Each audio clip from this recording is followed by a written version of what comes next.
নেই কাজ তো খই ভাজ। বলি সবাই যদি খই ভাজবে, খই ভেজে রাখার জন্য ধামাও তো কাউকে বানাতে হবে। তা সেই দায়িত্বটা নয় আমিই নিলাম।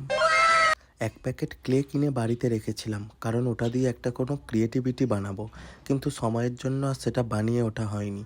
তাই আজকে মাথায় এলো যে এইটা বানানো যাক, মানে তোমাদের জন্য একটা ধামা বানানো যাক। আর এই ধামা শুধু খই ভেজে রাখার জন্য নয়, যখন পরীক্ষার রেজাল্ট বেরোয় তখন এই রেজাল্টও ধামাই করে আনা যায়।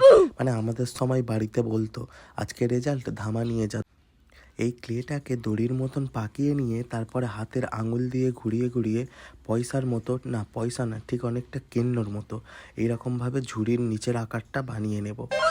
বাড়িতে যখন আমি এই ক্লে দিয়ে এইটা বানাচ্ছিলাম, মানে ধামাটা, এটা দেখে আমাকে একজন বলল আমি নাকি আমার নিজের বিয়ের জন্য কুনকে বানাচ্ছিলাম।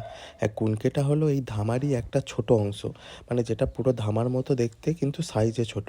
আমাদের বাঙালি বাড়িতে বিয়ের সময় একটা রিচুয়াল থাকে যে এই কুনকে দিয়ে নতুন বউয়ের মাথায় সিঁদুর পরাতে হয়।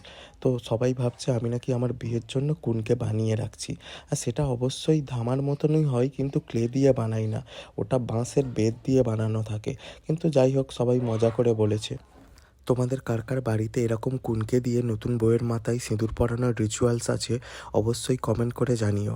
আর অবশ্যই জানিও আমার এই কুনকে বা ধামা যাই বলো না কেন, এটা সত্যি কেমন হয়েছে। তবে আমি এই প্রথমবার বানালাম, হয়তো অতটা ভালোও হয়নি।